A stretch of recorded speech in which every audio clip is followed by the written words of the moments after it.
El legado de la abuela. Capítulo 5. Los consejos vitales de la abuela para ser feliz. Aquí estoy de nuevo, mi pequeña nieta. Para mí siempre serás pequeña, serás mi tesoro. Así que de verdad, no te molestes porque te diga mi pequeña. Tengo tantas cosas en la cabeza que me gustaría contarte a modo de enseñanzas vitales que no sé por dónde comenzar hoy. Perdóname si olvido algo, pero los años van pasando y la cabeza va quedando sin espacio para recordar tantas y tantas historias. ¿Qué consejos serían los mejores para ti? Si supiera exactamente lo que te tocará vivir en esta vida, me centraría en ellos principalmente. Pero como eso no lo sabe nadie, trataré de decirte cosas que seguramente te ayuden, pues son cosas por las que todos o casi todos hemos pasado, o errores que todos o casi todos hemos cometido.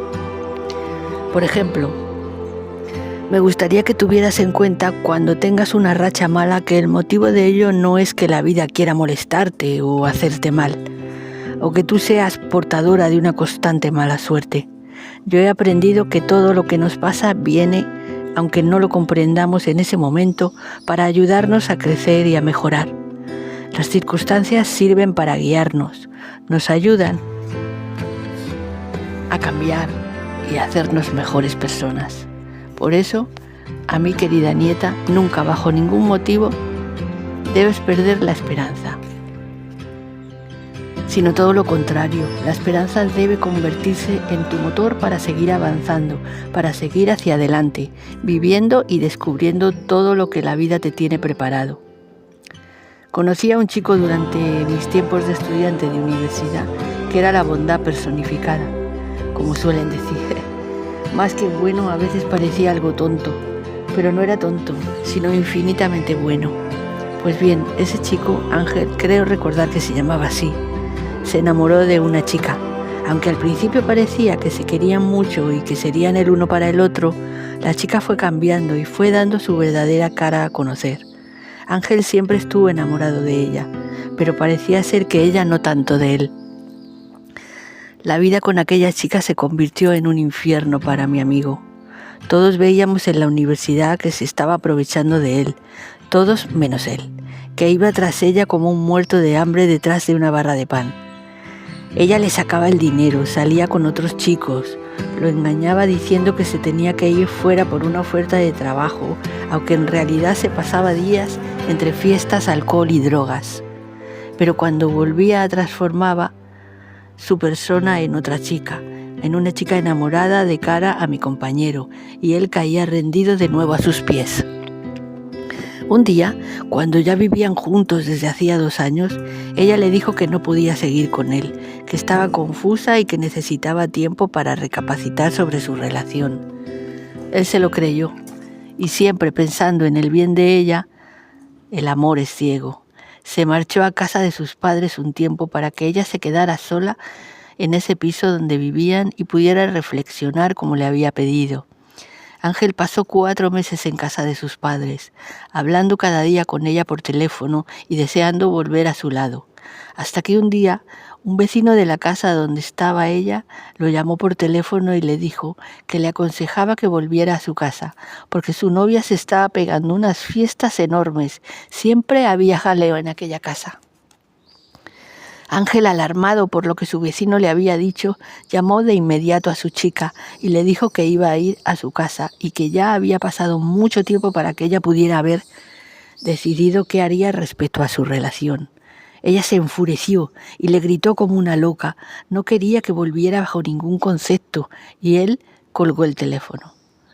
Comprendió entonces que debía ir lo antes posible porque allí pasaba algo que no era normal. Él estaba en Madrid, donde vivían sus padres, y ella en A Coruña, donde había alquilado un apartamento frente a la playa del Orzán, y que, por cierto, era él quien pagaba aquel alquiler.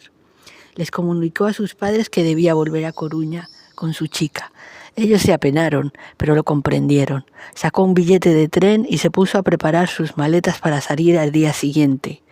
A todo esto, hacía tiempo que había abandonado la universidad, pues se había ido a Madrid, pero con algunos de nosotros sus compañeros, como algunos de nosotros sus compañeros, seguíamos en contacto con él y nos iba contando todo lo sucedido, pues seguía sabiendo de aquello.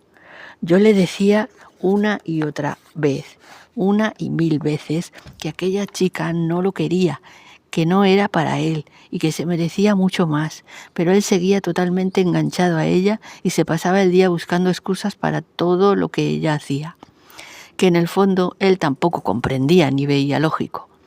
Al día siguiente se levantó temprano, se despidió de sus padres y se marchó en un taxi a la estación de tren.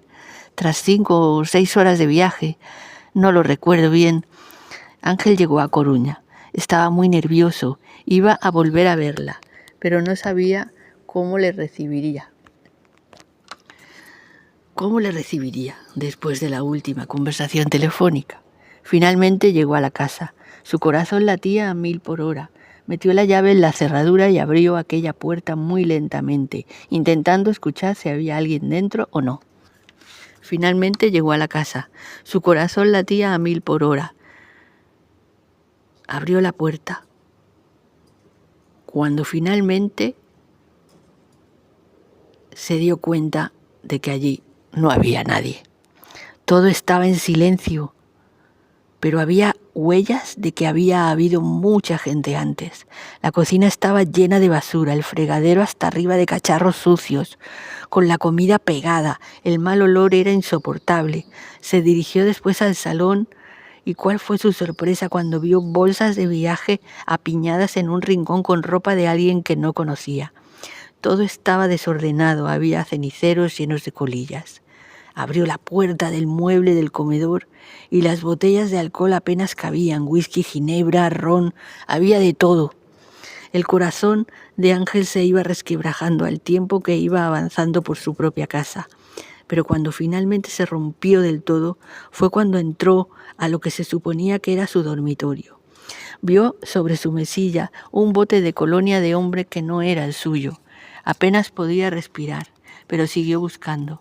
Abrió la parte del armario donde él guardaba su ropa.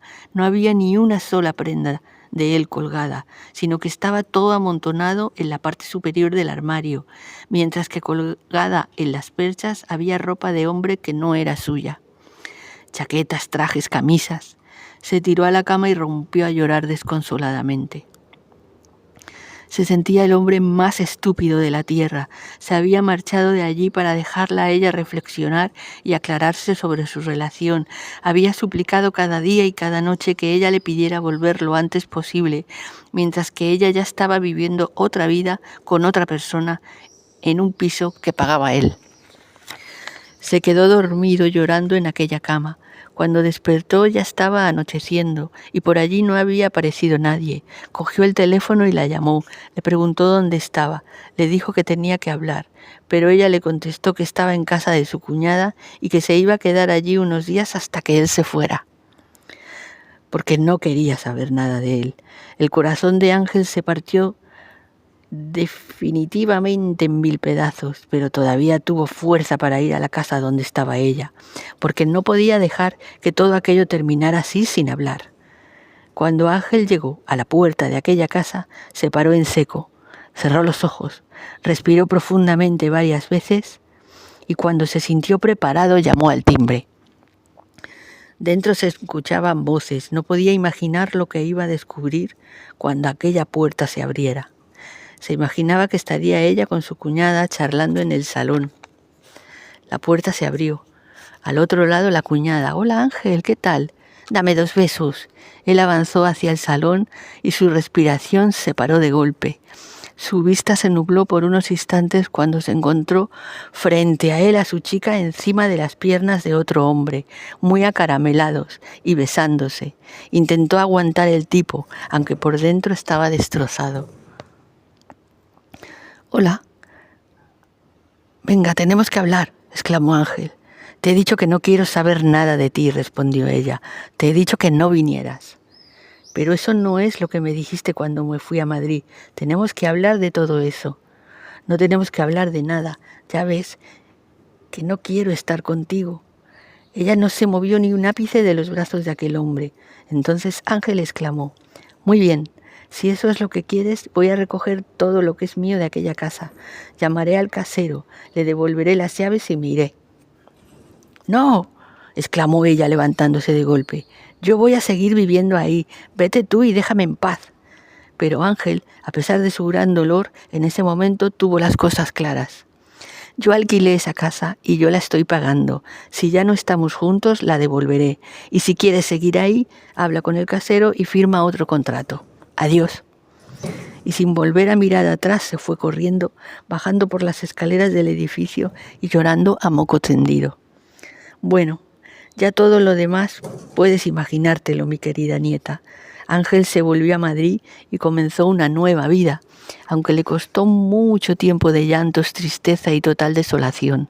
Pero con el tiempo llegó un momento en el que se dio cuenta de que todo aquello le había ocurrido porque debía aprender a valorarse más a él mismo. Aquello le había ayudado a crecer y a madurar, pero sobre todo a darse a valer, porque el ser buena persona no tiene nada que ver con dejarse pisotear.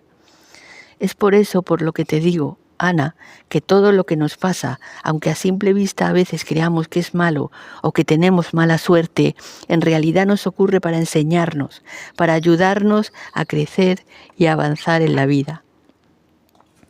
Sentí entonces ganas de ir al baño. Fue en ese momento cuando me di cuenta de que eran las 5 de la madrugada y que al día siguiente tendría que ir a levantarme a las 7 para ir a trabajar. Aquel escrito de mi abuela me tenía totalmente enganchada, pero definitivamente tenía que dejarlo un poco, o al día siguiente no serviría para mucho en el trabajo. Ya de por sí solo podría dormir como mucho 2 horas, así que el día seguramente no sería muy fácil para mí. Cuando terminé en el baño volví a acostarme y apagué la luz de la mesilla para intentar descansar un poco. Algo que fue imposible, porque por mi cabeza no dejaban de reproducirse las imágenes de muchas de las cosas que había estado leyendo en el manuscrito de la abuela.